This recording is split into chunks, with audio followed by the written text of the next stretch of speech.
My question is, and I've been wanting to ask Jen, Russell, I'm more than happy to hear, I'd love to hear what you have to say, but... Okay. By all means, go ahead. Jen, okay.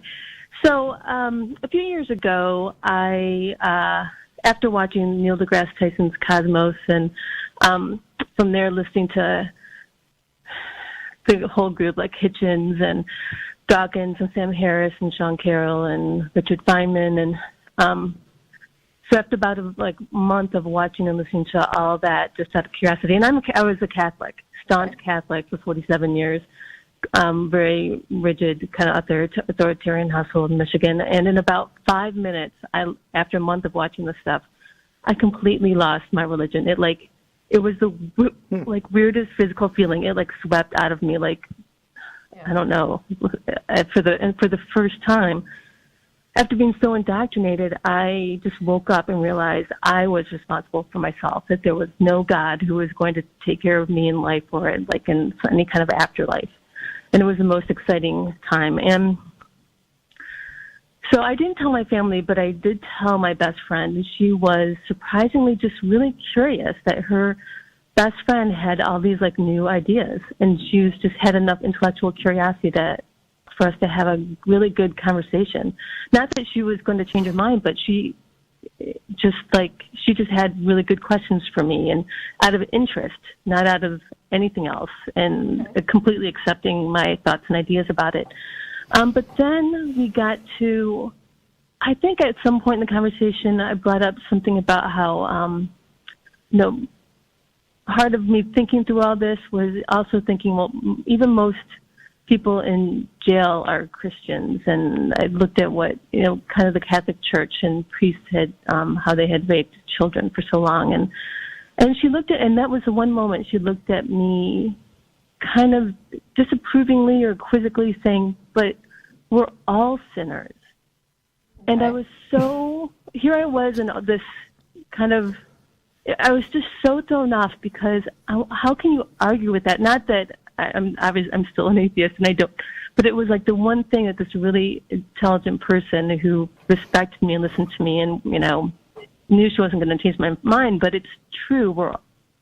We all are imperfect, and I just hated the idea, though, that she was using a Christian term to make it sound well, I can't have an opinion about all that because.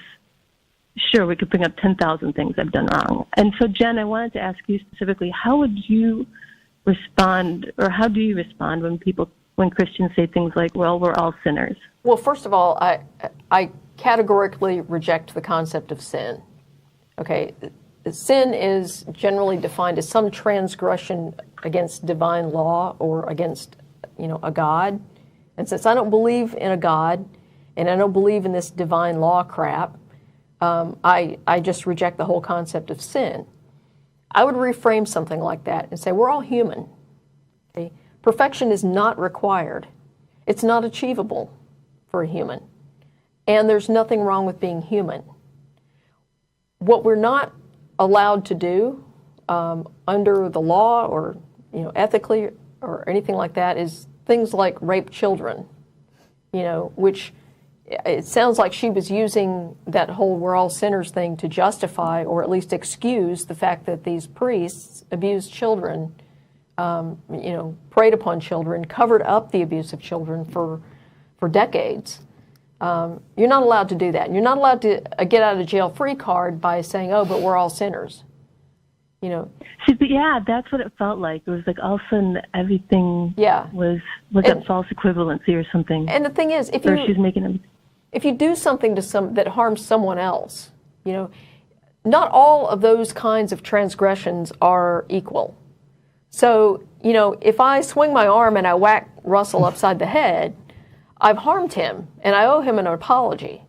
But that's a lot different than, if I took a baseball bat and took out his knee. I'm not sure I like where this analogy is going. You're safe. I wouldn't hit you. But, like I said, not all transgressions are equal.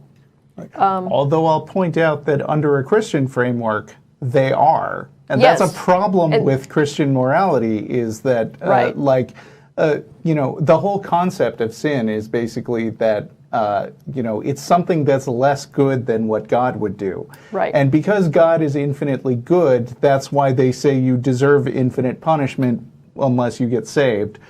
Because if you even run a red light, or I don't know, maybe God doesn't care about traffic laws, but if you were to accidentally hit me in the head with your arm, that is an equally bad thing under Christian morality as raping children. Yeah. I mean, different people believe at different things, but that is certainly one flavor that is sort of pointed out in the Bible. Yeah.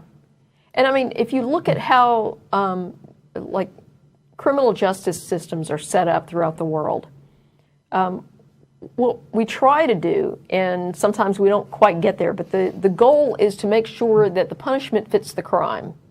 So if someone runs a red light, the punishment for that is not the death penalty. You pay a fine, and that's considered, a just punishment for what you did. If you assault someone, that's a very different situation. And depending on why you did it, you may end up with, a lengthy prison sentence and a fine and have to pay restitution and all kinds of stuff. Because we recognize that, different things merit different levels of punishment. The Bible, or in Christianity, they don't make that distinction. If Christianity, at least some flavors of it, would brand me a sinner because I'm gay, and that would be the same as if I were raping children, and that's appalling. So yeah, I don't buy this whole "we're all sinners" crap. We're all human, and we have human responsibilities to each other. Okay, well then next time I'll say that. Okay. But I love it that this is on tape, so that even though my brain is kind of stuck, like it's hard to take in everything you guys are saying, I can re-listen to this and kind of, because that's what I was thinking, but the words just wouldn't come out of my mouth. Like about how it doesn't make sense. Because but that's your indoctrination. Yeah, it's very insidious. It comes back. Speak up.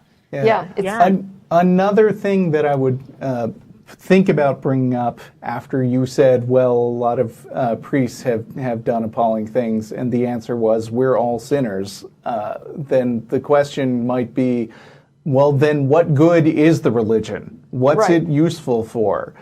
Right. That's not necessarily like the end of the discussion, but one of the reasons that morality comes up in the first place is because believers claim that you can't truly be a good person unless you have God as your objective measuring stick for what's moral and what's not moral. And if it turns out that believers are no more likely to act like good people than non-believers, then that is at least one entire pillar of that's propping up people wanting to have religious beliefs that is not valid and doesn't hold true. Now, then there's still all the other questions of, well, objectively and scientifically, can we figure out whether there's a God or not? But I think those are, in many cases, easier to argue than the moral argument. And at least you can frame it so that she has to explicitly give up the moral high ground while trying to defend her religion. Right. Okay. All right. This is good because, like you said, it's not the end of the conversation, but it's the beginning of opening up these ideas. Because ultimately, I just see. So I was just thinking about this. It leads to even a bigger issue of, she's married to a verbally abusive man, and she's staying in it. And I was too, but I woke up and got out when I realized there's no justice that's going to come to this person later. So I need to make my own life separate. And I think, and I'll have to talk with her about this, but I think she uses that we're all sinners argument to justify staying, because in a marriage, because I'm sure she could list a million things she's done wrong in life. And okay, this is making more sense, because that's what I want. I want to break the conversation open into whatever happens in the conversation, whatever ideas could happen on the discussion, rather than it getting stopped where it was because I didn't know how to respond. And I'm glad she has someone like you available to her, because, as you say, she's in a verbally abusive relationship right now, and her religion is probably a big factor that's keeping her in that relationship, or at least preventing her from seeking counseling that would help her change the dynamic of her relationship. And so you being there to support her in this is a big deal. Sure. So, yeah. Good for you. Yeah, I don't think it's a coincidence that my mom is in the same thing, and all these friends from growing up and who are religious are kind of in the same situation. Yeah, so I think there's a bigger conversation to be had. Thank you guys so much. Real quick before you go, I'm being reminded to plug the Hotline Project, which apparently is, you can call, 184 I Doubt It? Yeah.